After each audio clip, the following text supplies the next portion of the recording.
Hi everyone, welcome to our short 10 to 15 minute video on Unit 525, using reflective practice to inform personal and professional development. I'm going to hand over to our tutor James, who's going to take you through the assignment. Thanks, James. Thank you, Charlotte. Welcome, everybody. Unit 525 here is based on our ability to deploy reflective practice to improve ourselves. Bias is that reflective practice is a good thing. Here we're going to have a look at that in some detail and pick that apart and then apply it to ourselves to produce a real life personal development plan for ourselves as a result of this assignment. So let's get straight into it. Two learning outcomes here. First one begins with understanding the value of reflective practice to inform personal and professional development. We always say for our students that there are three golden rules for answering these questions. One is to define any key terms or key phrases in the question. Make sure we've got real clarity on what we're trying to achieve. Second is always meet the command verb, which is the first word or two in the question. And finally, we're going to try and use less is more along the way. So that's just as many different arguments, models, or theories as we need to do to answer the question. We're going to try and apply that as we see fit throughout these different questions as we go through. Very first question then, and they always tend to throw the kitchen sink at you on the first question, and this is the case here.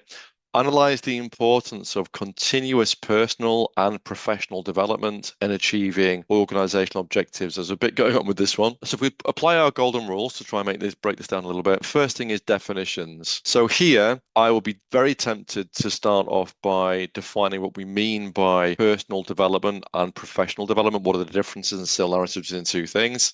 When we say personal development, what do we mean versus professional development? What are the differences, the key different themes in each of those different terms? Because they are a little bit different, you might argue. So I think that's where I'll probably start with this one. The other thing I might be tempted to do here, because it does relate all this stuff into achieving organizational objectives, I might be tempted to put in a few examples of what those organizational objectives might be. So, for example, it could be performance improvement, efficiency improvement. It could be developing or deploying a new strategy. The kind of big picture stuff is often that organization needs to change, which means that people within it need to be able to change too. So that would be new skills, capabilities, use new software, technology, evolve the way that we operate, communicate, share best practice better, all that kind of thing. And so the kind of overall rationale might be if organizational world needs us to change, but as leaders and managers, we're refusing to change, how does that work? So that might, as an overarching piece, form the base of your argument as why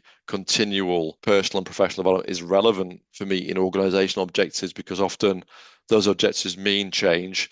And therefore, we can't kind of stay still and expect that everything else to change around us easily, right? So there's quite a bit more in it than that you might bring out here. For example, role modeling, maintaining currency in your career, keeping yourself mentally healthy as well by putting the right level of challenge in front of you and not trying to stay the same for the next 20 years. There could be a fair bit to analyze in there as well. But why is it important that you or anybody should engage with continuous personal and professional development, whatever you think that means, in order to achieve business organizational objectives is what we're trying to get to here.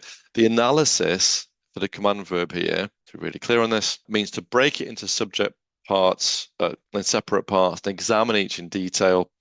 What are the main issues and how the main issues are related to practice and why they're important, and any current research or theory that may support the analysis. So here, if you can find any external sources that support why it's important that current managers and leaders do engage in personal development ongoing, that might be useful to bring in some stats, some numbers, some research into here as well, if you can find some objective sources there just to reinforce the point a little bit. But we're overall trying to make the case for why it is necessary, beneficial, or important for you or anybody else to engage in continual personal and professional development in order to meet those and achieve those organizational objectives. That's 1.1. Then in 1.2, 1.3, we're going to really dig into reflective practice as a thing, because that's the title of the assignment here. Evaluate the use of reflective practice in personal and professional development. Okay, we've defined personal and professional development already in 1.1. Now we're going to look at what do we mean by reflective practice. I would define what it is and some of the key ways we might do it. And then we're going to look at your evaluation of the use of it in personal and professional development. So here we might think around, generally speaking, why reflective practice in particular is relevant for personal and professional development. What use did it give us? To help with that, you might think around what happens if we don't have effective reflective practice in our personal and professional development. So without that cycle of experimentation, testing, reflecting, thinking? Are we strategic in the way we're developing ourselves, or just reacting to a thing of the day, a instinct, or something somebody said to you, and it's got no coherence over time, therefore probably won't lead you anywhere over time? Here we're going to try and make the case of generally why reflective practice in particular helps us in personal and professional development. Now, to do an evaluation of the use of reflective practice generally, with the command verb definitions here again, this is the strengths and weaknesses, arguments for and against, similarities and differences in theory. You're going to be asked to judge from different perspectives in order to make a valid conclusion or reasoned judgment. And again, any current research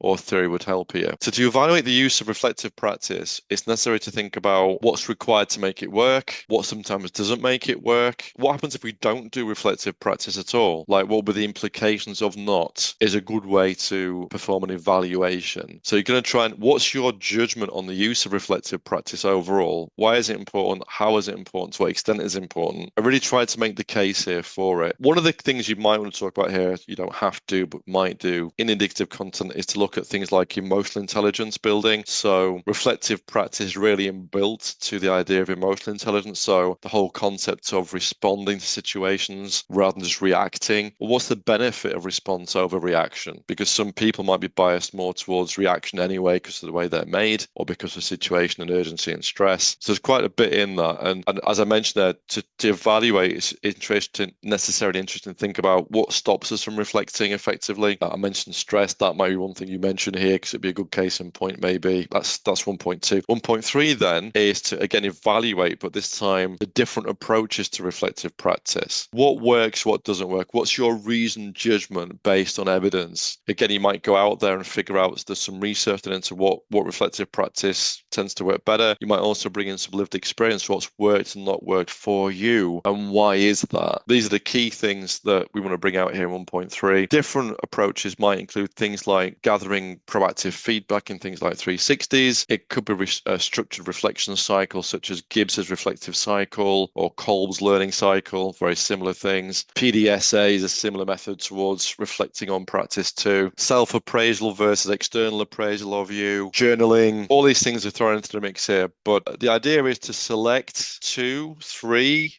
maybe 4 at most, specifically different approaches to reflective practice, bringing a bit of accepted models and theories like the ones you see in indicative content here, and evaluate those approaches each is 1.3. So we've got laying out the kind of stall for why personal and professional development is relevant and the differences and similarities between personal and professional development. Then we're specifically looking at the use of reflective practice in supporting professional and personal development, and then what different approaches we might take to that and how good, bad, or effective you think those different approaches might be. So this is the kind of first learning outcome. We're now then going to apply reflective practice to actually inform personal and professional development here for you. This is a kind of application now, your real one. 2.1, evaluate own performance in the workplace using principles of reflection. Here, what you might want to do is place this in the workplace by looking at what your role requires from you now or in the medium or long term in the future. Maybe any professional standards or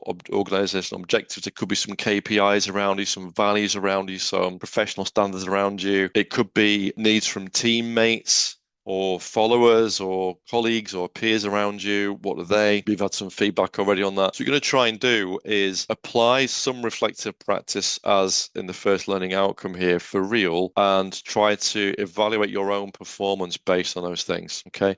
The evaluation is important here again, so it's your reasoned judgment based on evidence. How do you perform in the workplace, bearing in mind what you're required to do around you using reflective practices? As part of that in 2.2, you're going to build that out, reflect yourself on your own working style and its impact on others in the workplace. So working style, to define that here, could include typically personality types and the way you tend to show up in your personality behaviors. So Belbin type of team roles. It could be any of the behavioral processing tools such as DISC assessment tools, Big Five personality tools, team wheel assessment tools. Transaction analysis can come into play here as well. So it's how you tend to communicate, act and show up, your attitudinal and communications approach to work that form forms a style. And then how does that, on reflection, impact others around you? Now, others could include peer-to-peer, it could be bosses, it could be people that work in your teams, it could be external parties, potentially. Anything's relevant for the workplace here, but you're going to reflect on that working style through ideally some evidence, asking them self-reflection or reflection out. Off the back of that, you're going to analyze development needs for current and future roles. This is where you're going to look at knowledge, skills, and behaviors. What do you need to know? What do you need to be able to do? And what do you have to do, knowledge, skills, and behaviors around your current role now, and perhaps what you need to do in the future. So maybe, for example, for a lot of us right now, we might want to, as leaders and managers, just expand out a little bit, for example, how technical adept we are with the flow of AI and technology coming through our organizations now. Is it going to be good enough for you to not know how to use the technology really well in 5 years' time? Good question to ask right now. So you're going to perform an analysis of your needs for current role and for future roles. I'd probably do that in two different paragraphs: current role needs, future role needs, and identify the gaps that might exist between what you're about right now and what's required of you. And that gives you a development need there. In 2.4, examine development opportunities to meet short, medium, and long-term objectives. So here you're going to build out what could you do to help meet those development opportunities you've looked at in 2.1, 2.2, and 2.3.